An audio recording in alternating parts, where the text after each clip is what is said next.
ओ महारानी, जल्दी जल्दी अपने हाथ चला। पूरा दिन क्या झाड़ू ही मारती रहेगी? घर में और भी काम है करने को। जी माँ जी, मैं जल्दी करती हूँ। तभी पायल की ननद नेहा वहाँ आती है। भाभी, अभी तक आपका साफ सफाई का काम खत्म नहीं हुआ? अच्छा, ये सब छोड़ो और मेरे लिए ब्रेकफास्ट रेडी कर दो, मुझे कॉलेज जाना है। हाँ, भूख तो मुझे भी लगी है। चल झाड़ू मारकर जल्दी से खाना बना दे, सुनील भी उठने वाला होगा। पायल चुपचाप घर के काम में लग जाती है और कुछ देर बाद वो आलू के पराठे और चाय बनाती है। तभी बिमला वहाँ आती है। पायल, तू जाकर नहा ले, जब तक मैं सबको खाना दे देती हूँ। पायल खुशी से नहाने चली जाती है और बिमला चाय के पराठे सुनील को देती है। ले बेटा, आज मैंने तेरे लिए आलू के पराठे बनाए हैं। क्या नाश्ता आपने बनाया? हाँ बेटा, वो पायल ने बोला कि मैं पूरा दिन खाली बैठी रहती हूँ तो कुछ काम कर लिया करूँ। हाँ भैया, आपके जाने के बाद भाभी पूरा दिन टीवी देखने में लगी रहती है, हमारी तो कोई बात ही नहीं सुनती। मुझे पायल से ये उम्मीद नहीं थी। कहाँ है पायल? नहीं बेटा, तू उससे कुछ मत बोल, कहीं उसे ऐसा न लगे कि हमने तुझे उसके बारे में कुछ बताया है।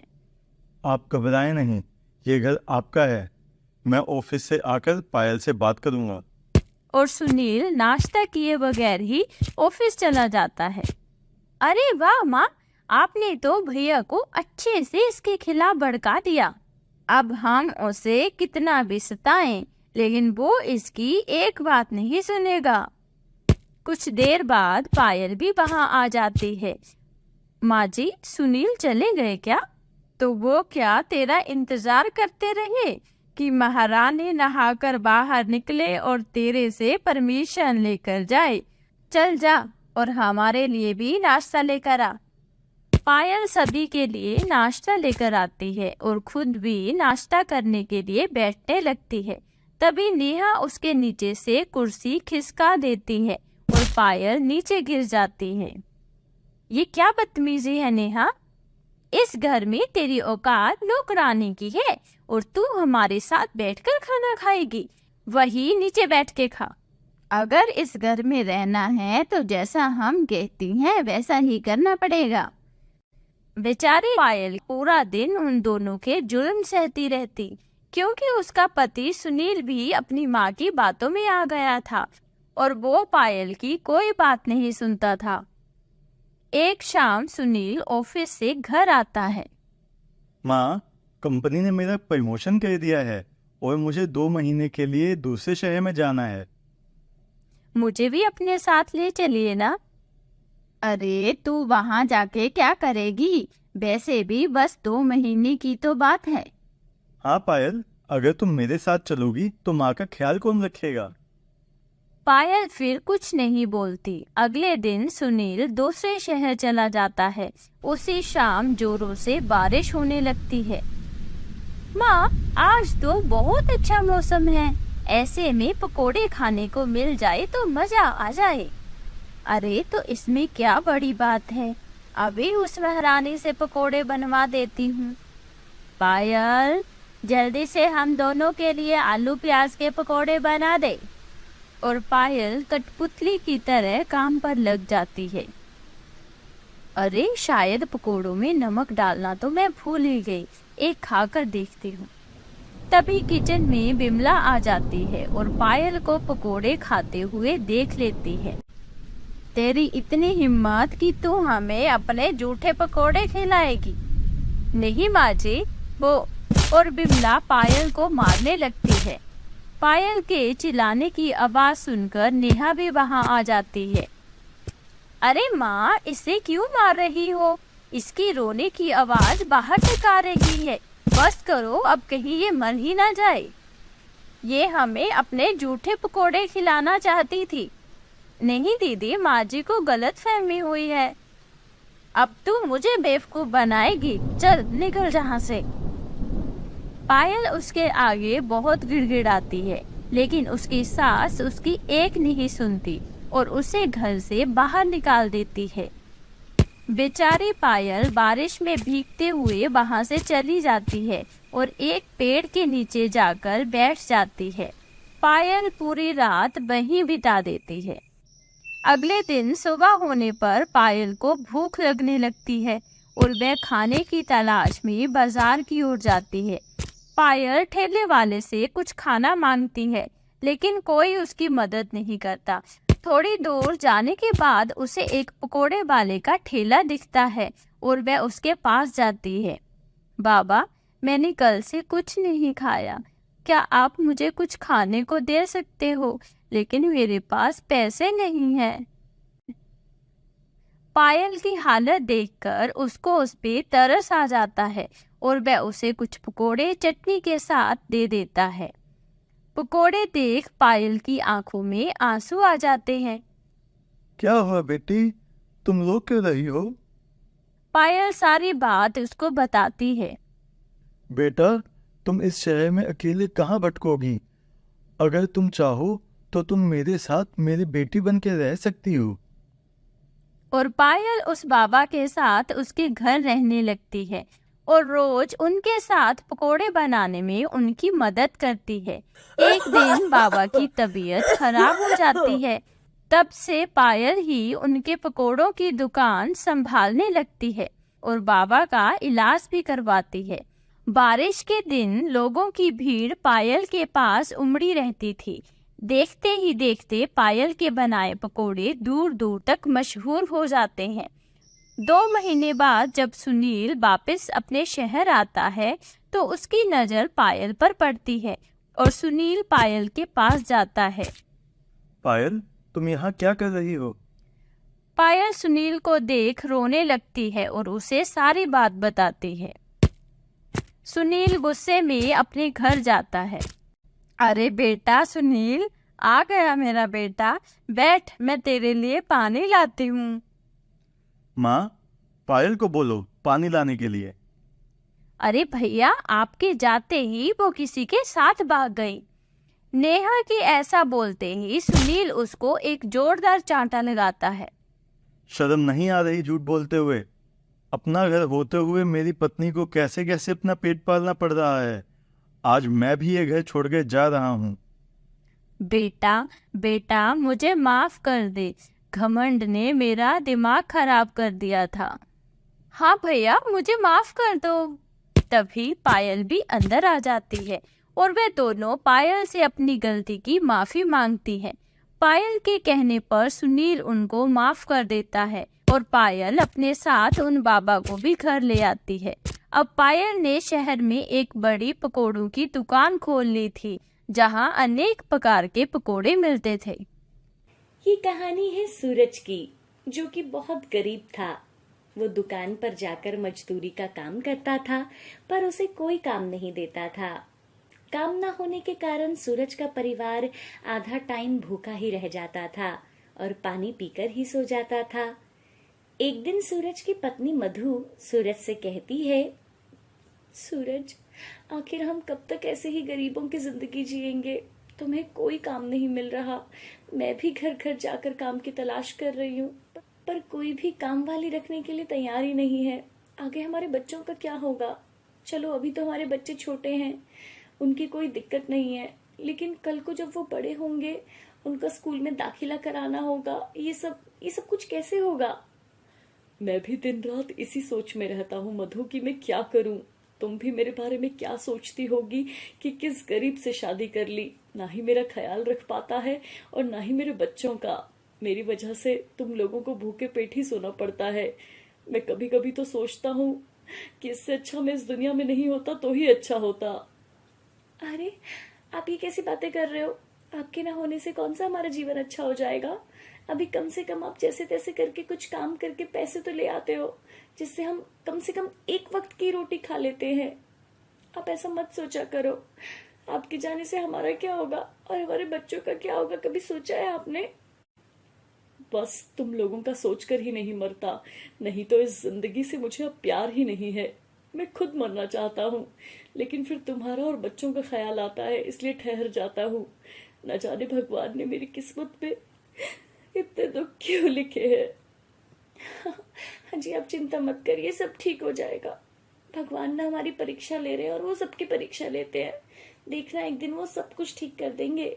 मुझे भी पूरा विश्वास है कि भगवान हमारी परीक्षा जल्दी खत्म कर देंगे और हमारे भी बहुत अच्छे दिन आएंगे। सूरज और मधु अच्छे होने की आस में भगवान के सामने हाथ जोड़कर सो जाते हैं। अगले दिन सूरज फिर से काम की तलाश में निकल जाता है। जैसे तैसे उसे एक हलवाई की दुकान पर बर्तन साफ करने का काम मिल जाता है। वो वहां पर बर्तन साफ करके कुछ पैसे लेकर घर पर अपने खाने पीने का कुछ सामान लेकर जाता है। मधु, ये लो, आज मुझे काम मिल गया था और ये कुछ पैसे हैं, मैं कुछ राशन लेकर आया हूँ। तुम ना जल्दी से खाना बना लो और सुनो, सबसे पहले बच्चों को ना दूध गर्म करके पिला दो। हाँ जी जरूर, आप बैठिए, मैं जल्दी से बच्चों को दूध दे देती हूँ और आपके लिए भी खाना बना लेती हूँ। मधु फटाफट जो भी राशन उसका पति लेकर आता है उससे खाना बनाने लग जाती है। इतने में ही एक साधु बाबा की आवाज आती है, भिक्षाम दे, भिक्षाम दे, भगवान तुम्हारी मुराद पूरी करेगा, कुछ खाने को दे दो बेटा, बहुत दिनों से भूखा हूँ। अरे मधु, देखो हमारे दरवाजे पर कोई साधु महाराज खाना मांग रहे हैं। एक काम करता हूँ, मैं जाकर देखता हूँ कि कौन है। सूरज बाहर जाकर देखता है तो एक साधु महाराज बाहर खड़े होते हैं।